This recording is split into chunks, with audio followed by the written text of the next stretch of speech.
The purpose of this podcast is to educate and inform. It is no substitute for professional care by your doctor or your qualified healthcare professional. Never disregard or delay professional medical advice because of something you've heard on this podcast or in any linked material. Guests who speak on this podcast express their own opinions, experience, and conclusions. Dr. Shirley neither endorses nor opposes any particular opinion discussed on this podcast. The views expressed on this podcast have no relation to those of any academic, hospital, practice, institution, or other entity with which Dr. Shirley may be affiliated. Welcome to Forever FAB, the podcast on fashion, the art of living, and all things beauty. This podcast is curated by Dr. Shirley Madhere, MD, as the definitive source of holistic wellness through beauty.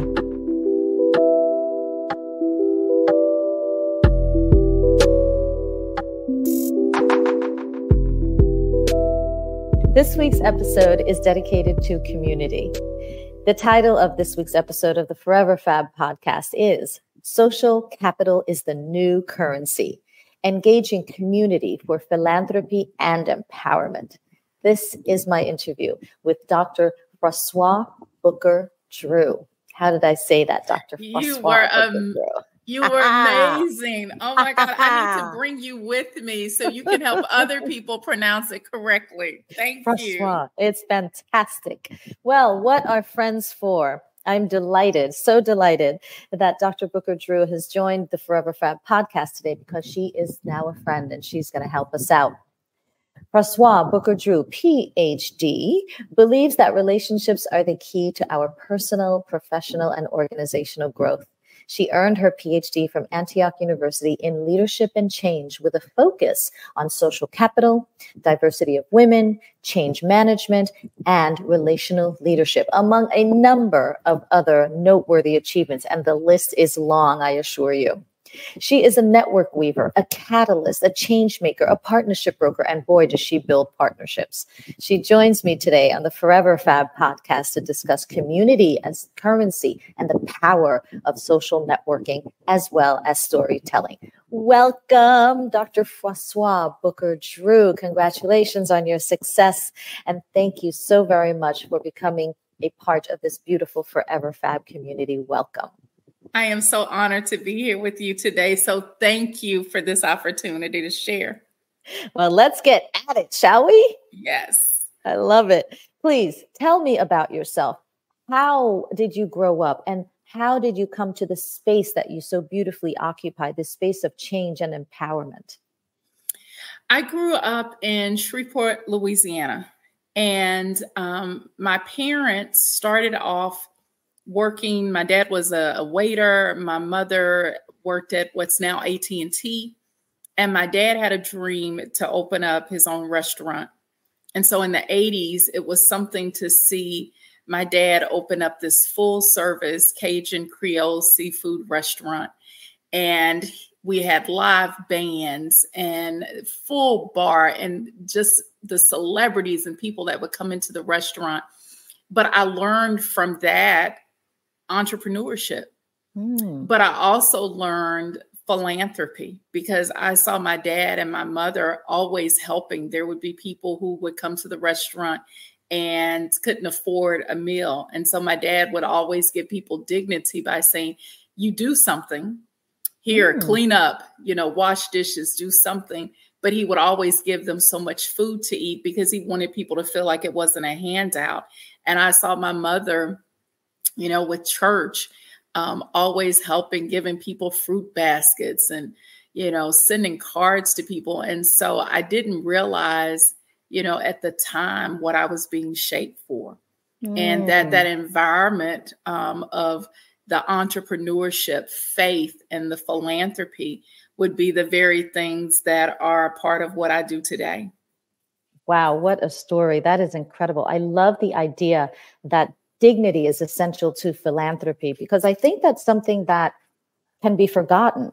You think that you're doing such a beautiful thing. And of course you are. You're giving of yourself, of your time, of your finances, your resources. And yet the feeling of receiving a handout doesn't always sit well with people. So I love the idea of dignity.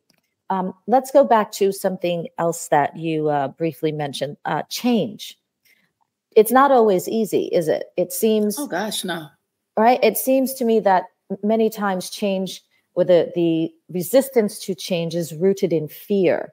From your perspective, even dating back to when you were younger and you were looking at all these acts of philanthropy and dignity and entrepreneurship, there involves some change for you to be able to acknowledge it, accept it, and change in a way to allow you to do what you currently do today.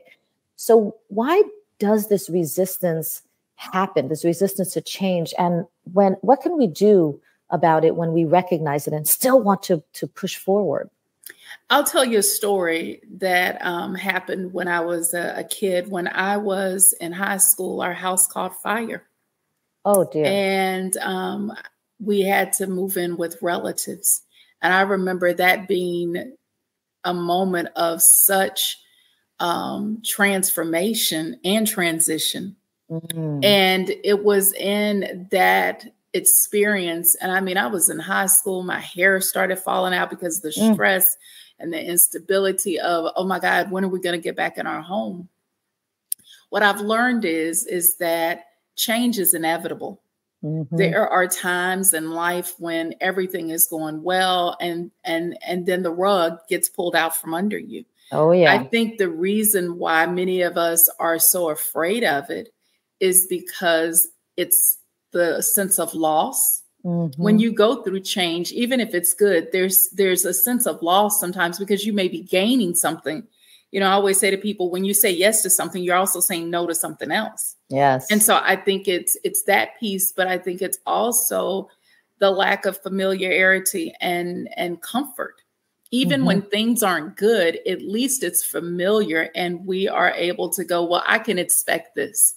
When you go through, you know, something that's ambiguous and you're not sure of what could happen, that's unnerving for a lot of people. And I know even going through the fire as a teenager, it was unnerving because your stability is gone. But I also think in that moment, it was one of those things that also shaped me to be able to recognize that things are going to happen. Change is inevitable, but you can get through it. Yes. That's fantastic. That change can shift something in you, and that can allow you to change and therefore grow. Yes. If you choose to. I mean, that's true. It really is a choice. You can choose to allow the change to make you bitter, resentful, woe is me. Or you can look at the change as this is an opportunity and a gift for transformation, and it's for my good. But I think it's making the decision, and not to say that bad things don't happen that are terrible and that are traumatic. Of course. Those things do happen, and it takes time to get through that. And I don't want to give the impression that it's, you know, something that's so swift, but it's possible. So it is said that we should be the change we want to see in the world. Do you agree with this? And what does this mean for your work and philanthropy? You know, I'm a firm believer that all of us have purpose, that we are here for, you know, something that is divine. And it doesn't necessarily mean that we're all going to end up being millionaires or, you know, celebrities. Oh, come on. It would be idea, but, you know, that's not always the case. Right. But I know everything we do, right? Everything we do has purpose. Yes. And when we live and walk in our purpose, I think that really is the key. And so when you think about even philanthropy, for me, it was wanting to see this change. And there was this dear friend of mine who came to me, and another friend, her name is Akila Wallace, and she came to me and Dr. Halima Francis, and she said, I want to start a giving circle. And it was a group of Black women that came together, and it's one of the first giving circles in the state of Texas. And we came together and pooled our funds with about 40 plus other women, because what we noticed was that in philanthropy, you know, and data has, you know, some data says 0.5%, some says 0.6%. Doesn't matter. It's still low. 0.5, 0.6% of all funding in this country goes to organizations led by Black women. And so when we found that out and we saw it in real time that these organizations were having to use their own money to support great work, we started this giving circle because we wanted to change the narrative. And we wanted to be able to use our resources and funds to do something different. So I do believe that one person can be the change that they want to see. But what happens when that change is collaborative and we decide to partner with people? The momentum gets bigger. And since 2017, we've been able to give out over $100,000 of our money pooled together to support nonprofits led by Black women. That is so beautiful. And I would love for you to give me a list of those not-for-profits so we can post that on the podcast website and social media. Thank you for that. Thank you. That is so beautiful. Wow, you're embodying like everything about the Forever Fab podcast. You're fabulous, you're beautiful, you're giving, you're amazing, you're intelligent. I can go on, but I'll go on to the next question. So I read the other day that the Merriam-Webster dictionary has a, word of the year. You know how fashion people come out with the color of the year? Yeah. Well, there is a word of the year. Did you know that? I didn't. Well, the word of the year is authenticity. Ooh. Right? So let's talk about authenticity. Good. Right? Because I know you are. So how is that important in your work? And how do you talk to people about being their true selves when sometimes they're in situations or environments where they're perhaps a little apprehensive about, showing their true colors? So let's talk about authenticity. There was a recent study that came out that talked about how for people of color in the workplace, they have to do code switching. And that so often they can't bring their total selves to work. And it's interesting to watch this conversation about authenticity and how more people are talking about it, and yet spaces have not caught up to making sure that we're creating safe spaces for people to show up in the totality of who they are. Yes. What I have learned is that people are attracted to authenticity. You can smell a fake in a minute. You just, it's like, they don't talk like that. They're not real. People are drawn to people who have this sense of self. Yes. And I think authenticity is not always accepting the good stuff about you. It's accepting the good, the bad, and the ugly, and knowing that all of those things make up who you are.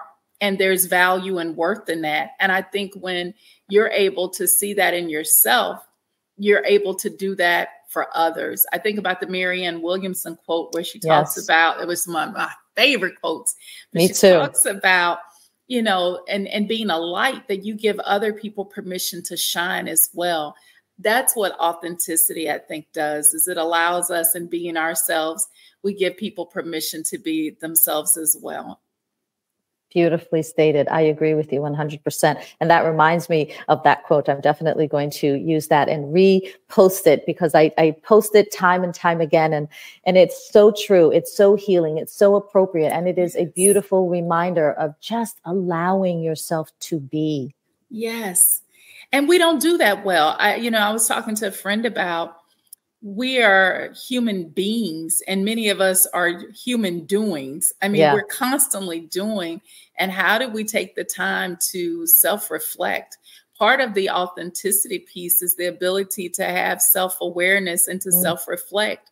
And I think for so many of us, we are so busy doing that we really don't take the opportunity to check in with ourselves. Right. And even where emotion shows up in our bodies, we're just going and taking meds for something that we probably could sit back and go, not say you don't need them, but there are certain situations where I think you could sit back and go, let me check in with myself and see what's really going on and why am I feeling this way? We don't create spaces for that kind of reflection. And again, I think it impacts the way we show up in spaces and our authenticity, not only to ourselves, but to other people. Absolutely. And I agree with you. I also think that part of authenticity has to it's probably a part of the human doing as opposed to the human being. It's also a part of the sort of that feeling of not enoughness, that sense of inadequacy. It goes back to that, right? If we're not truly our authentic selves, then maybe there's a part of us that don't believe that we're good enough. And so we have to put on this other face or persona to get things done or to get what we want or to manifest or whatever the case may be.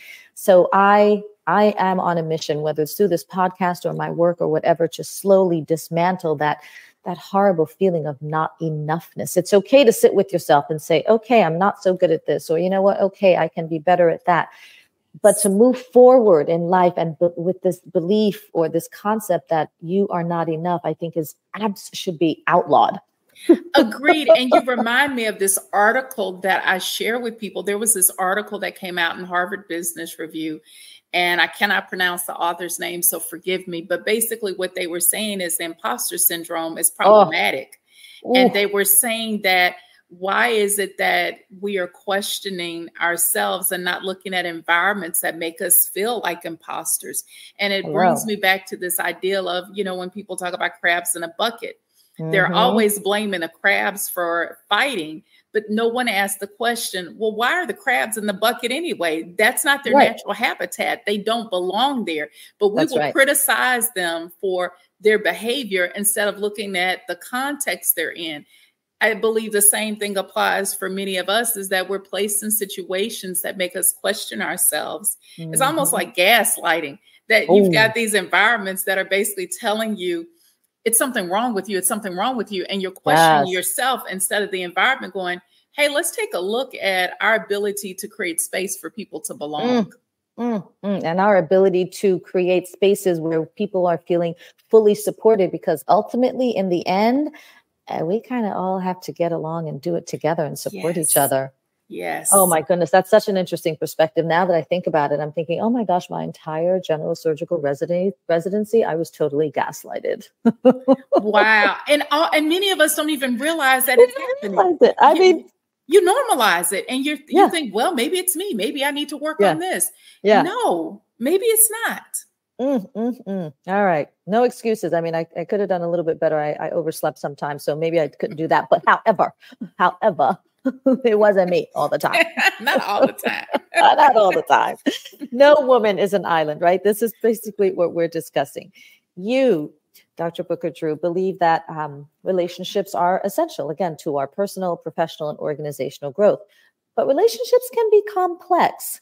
So how do you suggest that we navigate ourselves in our relationships to optimize growth and self-discovery, right? Because don't they say that, you're in a relationship to mirror who you are? So how do we navigate the relationships and navigate our own behavior to optimize growth and self-discovery? One of my friends did something I've never had happen before. She basically told me her expectations of me in a relationship.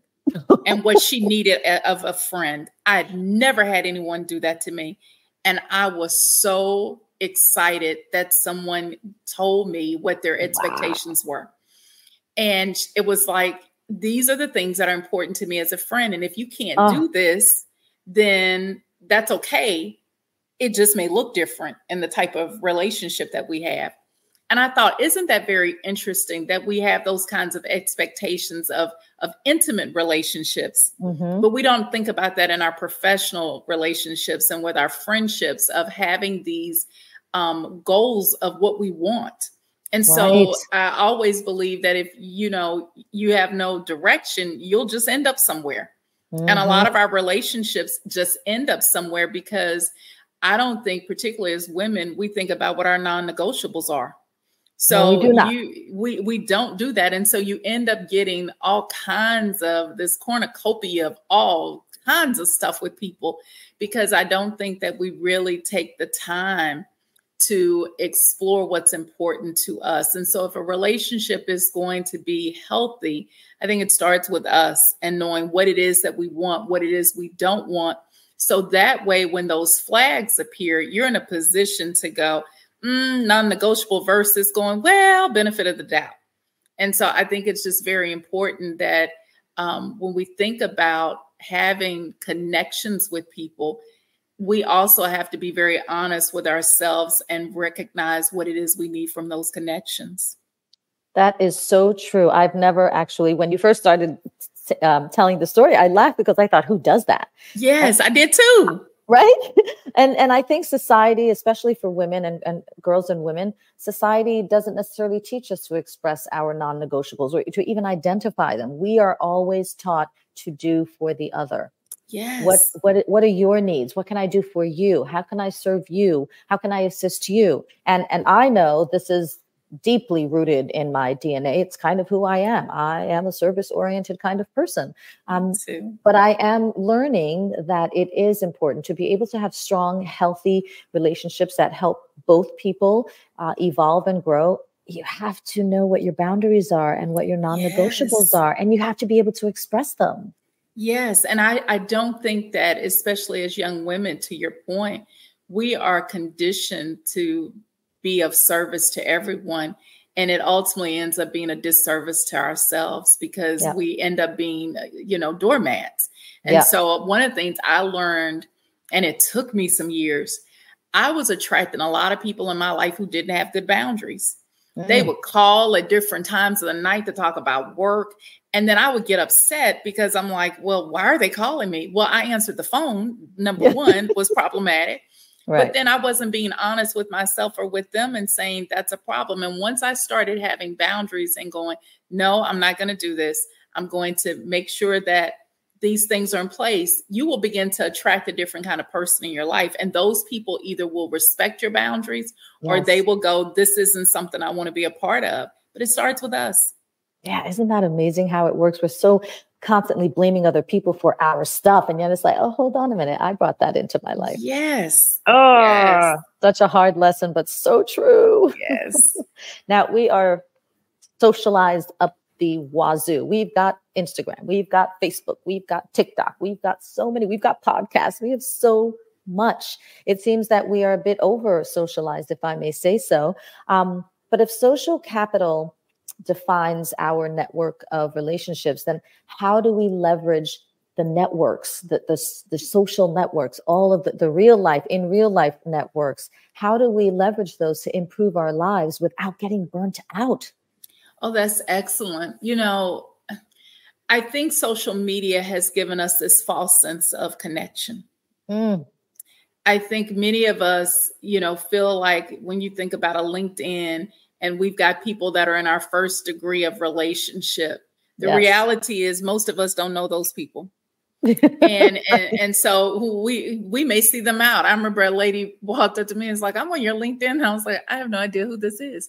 But I was kind and gracious, but I think we have substituted real connection and having more, and more isn't always better. And so COVID really did a number on all of us. I was so upset when people would say you need to socially distance. And it's like, no, people don't need to socially distance. Yeah. They need to physically distance, but they need connection. And you saw the isolation that happened. Yes. And even as a result of that, you started seeing polarization where people started this us versus them because you had gotten so insular because of the pandemic. In order for us to build connections, I think it's going to be so important. Zoom is great and it's wonderful, but there are times you got to pick up the phone and talk to people. You can't text all the time. I think it's times that you got to have this face-to-face because it's the energy that we get in being in community. It's also recognizing that there are layers of relationship. Everybody, like on LinkedIn, that's your number one, really isn't. And it's not the same for your life. Your life, everyone is not going to have the same place. So I think we have to think about the value of those relationships. Valuable relationships require investment and they require time. And we have to be willing to, cultivate those relationships. If you want your grass to grow in your yard, you're going to have to do some pulling of weeds. You're going to have to water. You're going to have to sit and wait. And it's the same thing, I think, in our personal relationships, that we have to be willing to garden and to make sure our relationships have what they need in order to blossom. You've been listening to part 1 of the Forever FAB podcast with my guest, Dr. Froswa Booker-Drew. Stay tuned for part 2. Thank you for listening to this week's episode of Forever FAB, the podcast on fashion, the art of living, and all things beauty, curated by Dr. Shirley Madhere, MD. Live beautifully and help make the world a more beautiful place.